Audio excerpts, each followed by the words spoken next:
Bonjour à tous, ravi de vous retrouver pour cette présentation d'une nouvelle distribution de Linux. Aujourd'hui, nous verrons ensemble la Ubuntu Budgie Remix. Alors, rien à voir avec un album de musique, même si on peut écouter pas mal de musique avec. C'est juste une version d'Ubuntu en fait qui utilise le bureau Budgie Desktop, donc que l'on a sous les yeux. Alors, le bureau Budgie Desktop, en fait, c'est un bureau qui est emprunté à la Solus OS que je vous avais présenté, me semble-t-il, à l'hiver dernier, en fait, 2015-2016. Et puis donc au printemps, là la Solus est dans sa version 1.2.1. Elle vient d'inclure en fait dans ses bureaux l'environnement Mate 1.16. Et là donc cette version d'Ubuntu vient de sortir. Donc c'est une version qui est basée sur Yakety et au lieu d'avoir la classique, la sempiternelle barre Unity 7 avec son dash ici à gauche, eh bien on a cet environnement de bureau qui s'appelle le Budgie Desktop, alors qui est assez nouveau, mais qui vaut quand même la peine parce que pour les personnes qui sont comme moi un petit peu allergiques à Unity 7 et à cette barre en fait sur le coin latéral gauche, eh bien on a une version qui tient la route. Donc on va voir ça ensemble. Lorsque vous installez votre Ubuntu Budgie Remix, vous êtes en fait sur l'installateur classique d'Ubuntu, hein, donc c'est exactement le même installateur pour les personnes qui ont déjà fait des installations d'Ubuntu. Et justement, c'est une version qui peut être intéressante pour les personnes qui débutent sous Linux, parce qu'on a quand même une base Ubuntu basée sur Debian qui est relativement stable, avec des mises à jour assez régulières. Là, pour le coup, on est sur une version dont le support s'arrêtera à l'été 2017, mais pour les versions LTS, qu'à cela ne tienne, vous pouvez tout à fait installer Budgie Desktop sur votre version d'Ubuntu et vous aurez de ce fait une distribution avec peut-être une ergonomie différente et qui peut vous être utile et qui pourra peut-être vous séduire. Donc, alors, pour le coup, moi, je me suis installé ici en bas, vous voyez, donc un dock qui n'est pas présent au départ qu'il faut installer par la suite, hein. C'est tout simplement le dock de Planck, hein. Euh, il est ici normalement, voilà. Donc là, on a les préférences. Donc là, vous voyez qu'on peut faire gauche-droite. On peut déplacer en fait le dock ici. Là, du coup, on se retrouve avec un dock qui ressemble un petit peu à Unity, justement. On peut même le mettre en haut, je crois. Bon, on peut faire un petit peu n'importe quoi avec le dock. On peut choisir la taille des icônes, on peut le centrer, pas le centrer, on peut le mettre à la fin, au début. Voilà, on peut lui demander de remplir tout l'écran. Moi, je l'avais centré, je crois, au départ. On peut choisir la taille des icônes. Là, j'ai pris 64, mais on peut faire, allez, soyons fous, on peut prendre des icônes énormes ou au contraire toutes petites. Voilà. Bon, voilà, après, c'est à vous de voir. J'ai trouvé ça assez ergonomique en fait. Je trouve ça assez commode ce petit dock. Alors évidemment, c'est un petit peu calqué sur macOS X, hein, mais ça fonctionne très bien.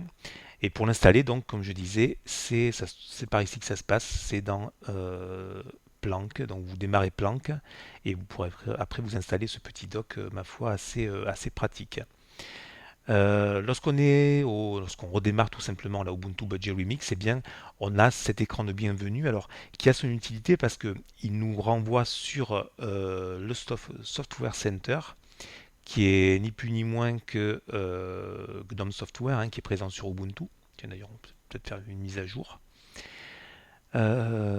Ensuite, vous avez également un accès ici au réglage par défaut qui vont justement vous permettre de modifier l'apparence. Donc vous avez plusieurs designs, vous avez la Arc Design par exemple, vous avez Material Design. Ça c'est à vous de voir, c'est vous qui choisirez au niveau des différents thèmes proposés. Chacun a des goûts différents. Voilà, donc j'ai pu faire ma mise à jour perso. Donc le GNOME Software, comme je disais, qui est assez sympathique avec donc toutes les catégories, hein, au niveau des outils de bureau, donc vidéo, etc.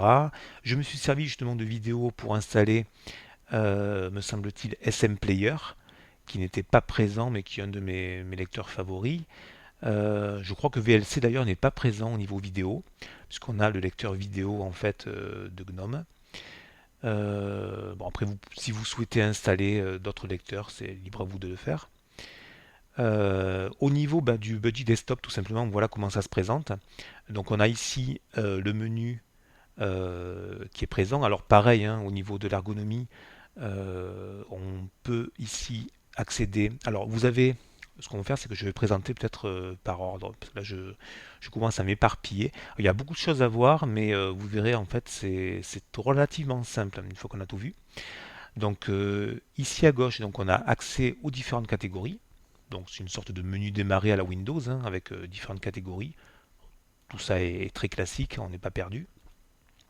Vous voyez qu'au niveau bureautique, on a la suite LibreOffice qui est installée. Après, vous avez donc l'infographie avec l'outil de numérisation. Vous avez bien sûr le navigateur Internet, etc. On refera un tour tout à l'heure sur les différents logiciels installés. Mais là, je vais juste vous présenter en fait comment se présente le budget desktop pour ceux qui ne connaissent pas encore. Donc, c'est ma foi, c'est bien pratique, c'est classique. Le petit dock en bas, comme je disais, c'est un plus, mais ce sont des raccourcis qui sont assez commodes. Au centre, nous avons donc l'horloge avec un accès au calendrier.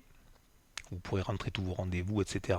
Donc, vous pourrez accéder à pas mal de choses au niveau des paramètres, voilà, qui sont présents ici. On peut synchroniser, bien sûr. On peut voir par année. Ça, c'est pas un souci. Et lorsqu'on minimise, voilà ce que ça donne. Vous avez ici en fait la petit point qui dit que c'est minimisé, voilà. Et lorsque je le ferme, eh bien, il va disparaître peut-être. Ah ben non, il était déjà présent dans le dock.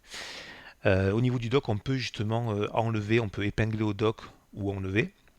C'est plutôt pas mal. Hop, oui, j'ai enlevé ici le calendrier. Si je veux le retrouver, j'ai plus qu'à le rechercher ici. Donc je vais taper cal agenda. Je l'ouvre et je fais un petit clic droit, épingler au dock. Et là, lorsque je le ferme, eh bien, il est épinglé au dock. Alors je ne sais plus si on peut le déplacer à notre guise. Oui, on peut le déplacer. C'est pas le cas de les distributions, mais apparemment on peut effectivement déplacer. Vous voyez, ça c'est assez commode. On peut mettre le terminal où on veut ici. Voilà, ça c'est assez sympa. Après, donc vous avez les notifications qui sont ici. Donc ça c'était, ouais, bon, ça c'est vu. Le réglage du son, bon, toujours très pratique.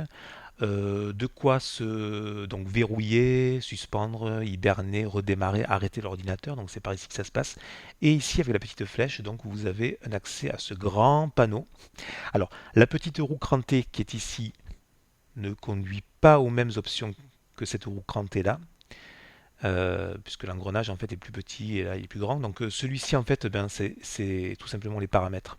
Lorsque je vais cliquer ici sur la petite roue crantée, j'accède ici aux différents paramètres et je peux y accéder aussi via les paramètres qui sont là. Lorsque vous allez faire l'installation, malgré le fait de choisir le français, ne m'a pas permis d'avoir les dossiers francisés. C'est-à-dire que lorsque j'ai ouvert fichier, j'ai eu Documents, Image, Templates, vous savez, Public, Download, etc. Mais pour franciser tout ça très facilement, on va tout simplement aller sur Pays et langues et vous allez choisir français. Ensuite, vous fermez, vous déloguez en fait, ou vous redémarrez, mais un délogage suffit. Et là, lorsque vous redémarrez, eh bien vous avez tous vos dossiers en fait qui sont en français. Ça c'est plutôt sympa, la francisation est assez intéressante. Et en même temps, lorsque vous allez ouvrir donc vos logiciels bureautiques, je vais utiliser LibreOffice Writer, même si j'aurais pu prendre un autre logiciel de la suite. Et bien lorsque vous allez en fait ouvrir LibreOffice, vous aurez donc une francisation qui s'est opérée. Et puis on va faire un petit test, allez, ici au niveau de par exemple de euh, si je fais par exemple ouais, je tape si je tape habitation par exemple, eh bien vous aurez la correction orthographique normalement qui est proposée.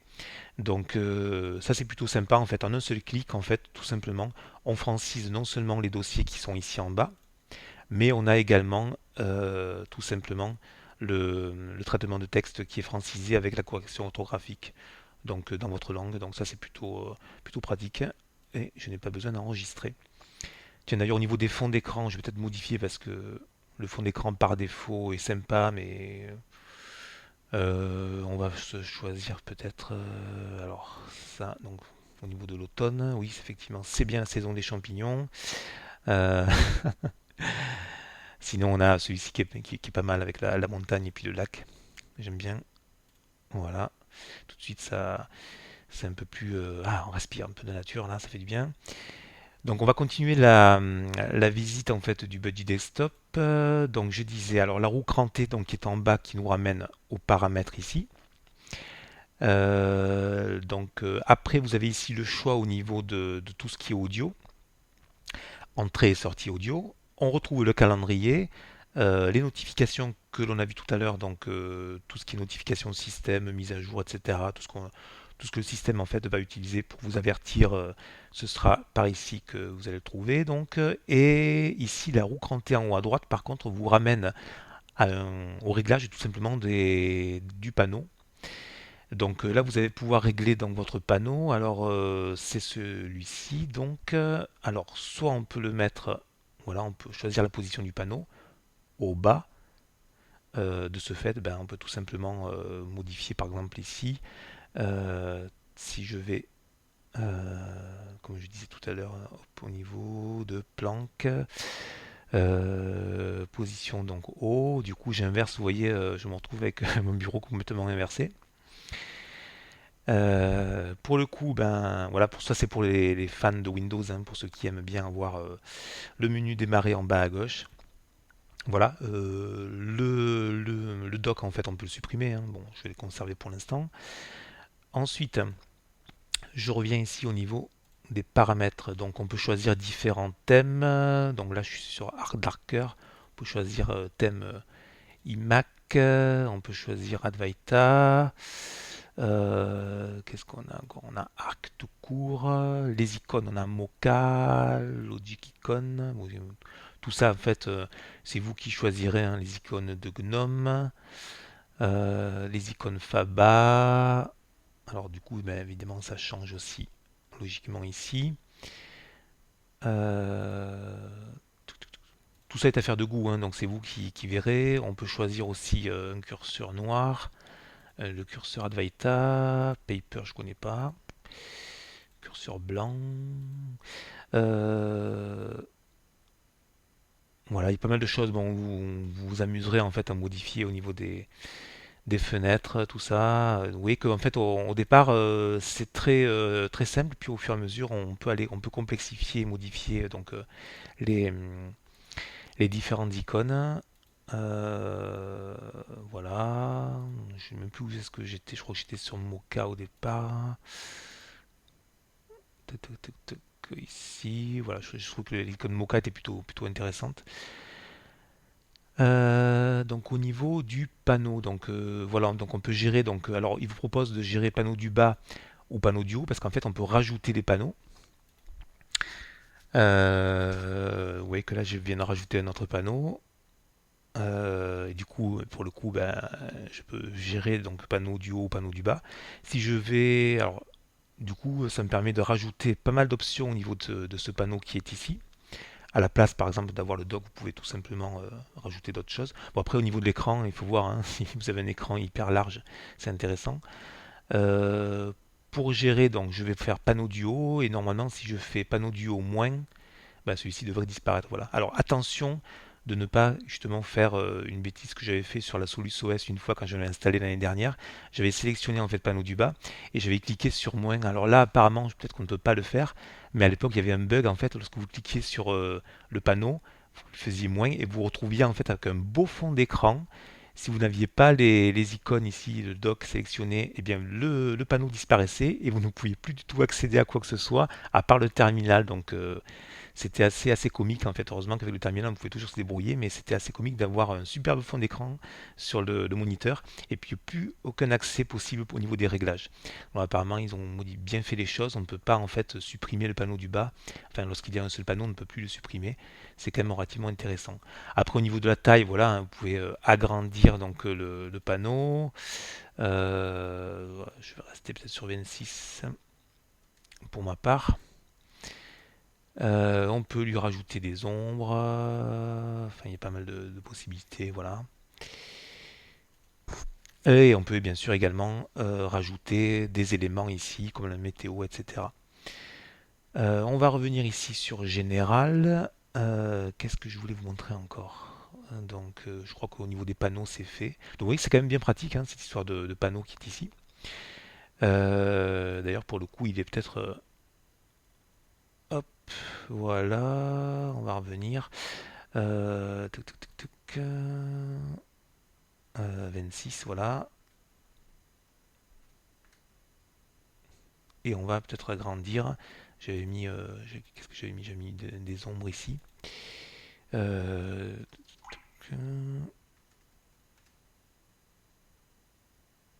ok. Donc je vais le remettre comme il était, donc c'était tout en haut. Et on va revenir en fait sur le menu principal que l'on trouve ici. Le temps pour moi de déplacer en fait mon dock qui maintenant fait doublon avec le panneau. Donc on va revenir ici sur la position basse. Voilà. Là au niveau du comportement, vous voyez qu'on peut en fait faire pas mal de choses. On peut esquiver les fenêtres, esquiver tout ce qui est ouvert. Là vous verrez. On peut choisir par exemple d'ouvrir un logiciel et d'escamoter automatiquement le dock du bas comme il va le faire actuellement. Oui, je vais peut-être importer effectivement. Oui, j'avais pas encore ouvert en fait Firefox puisque lorsque j'ai installé en fait cette version d'Ubuntu Budgie Remix, j'ai tout simplement préféré utiliser Chromium pour récupérer mes favoris. Et là, il est en train tout simplement d'importer à l'intérieur de Firefox puisque je l'ouvre pour la première fois. Il est en train d'importer tous les favoris de Chromium, ce qui est plutôt pratique. On va le laisser finir son travail. Apparemment, c'est terminé. Et donc, lorsqu'on va ouvrir un logiciel, vous allez voir que le dock va s'escamoter automatiquement normalement. Alors, pas lorsqu'il est comme ça fenêtré, mais lorsqu'il est en plein écran, voilà, le dock va s'escamoter, ça c'est plutôt sympa. Mais vous pouvez toujours, si vous avez besoin par exemple d'utiliser un outil, vous pouvez retrouver votre dock en déplaçant la souris au bas de l'écran. Donc ça c'est plutôt sympathique. Firefox, lui, il est fourni de base, hein, on l'a vu tout à l'heure. Il est francisé comme vous pouvez le voir, et c'est la version 49, me semble-t-il, la même version que sur Ubuntu classique. Voilà, on est bien sur une version 49. Alors, justement, on va faire un tour au niveau des logiciels qui sont préinstallés maintenant. On va passer ici au niveau des accessoires. Donc, on a fichier, on a XFBurn que j'ai rajouté qui n'était pas présent. J'ai eu besoin de faire une gravure, donc XFBurn n'était pas présent, mais il est présent dans euh, l'outil logiciel. Donc, c'est par là que vous pourrez l'installer. Vous tapez tout simplement gravure, hein, et puis là, vous aurez accès aux différents logiciels. Enfin, c'est le seul pour l'instant là.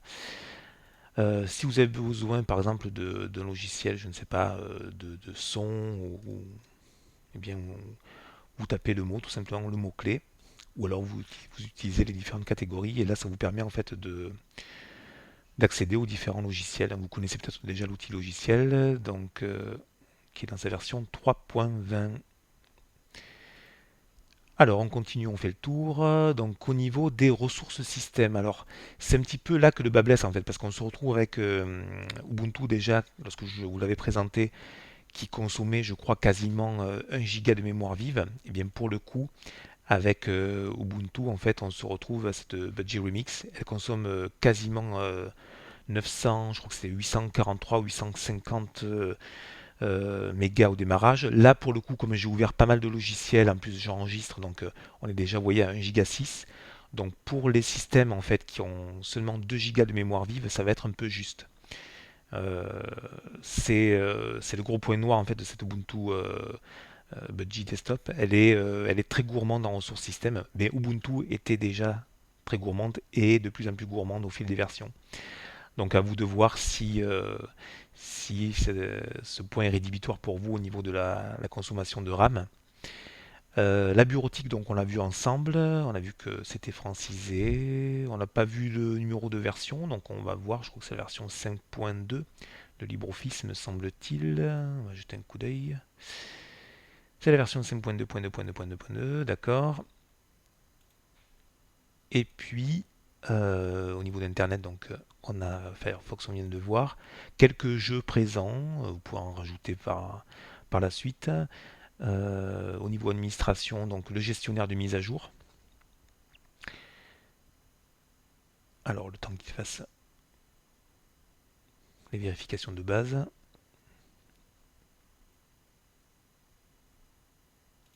On va passer à la suite. Donc, les préférences. Avec un disque pour vérifier l'espace donc de votre ordinateur au niveau SSD, disque mécanique. Au niveau science, on a LibreOffice Math. Et au niveau vidéo, donc comme je disais, on a tout simplement vidéo, donc Cheese, MPV Media Player. Je me suis rajouté XFBurn, SM Player, VocoScreen pour vous parler, donc pour enregistrer la vidéo. Au niveau des utilitaires, donc on a vu le moniteur système avec une grosse consommation de RAM quand même pour cet Ubuntu Budgie Remix, qui peut être rédhibitoire comme on le disait.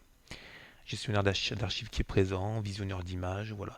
Donc sans être excessivement complète, on a quand même une version qui est relativement intéressante en termes de logiciel. On a la suite de LibreOffice qui est présente, donc ça permet de travailler tout de suite. On peut naviguer sur Internet et classer donc ces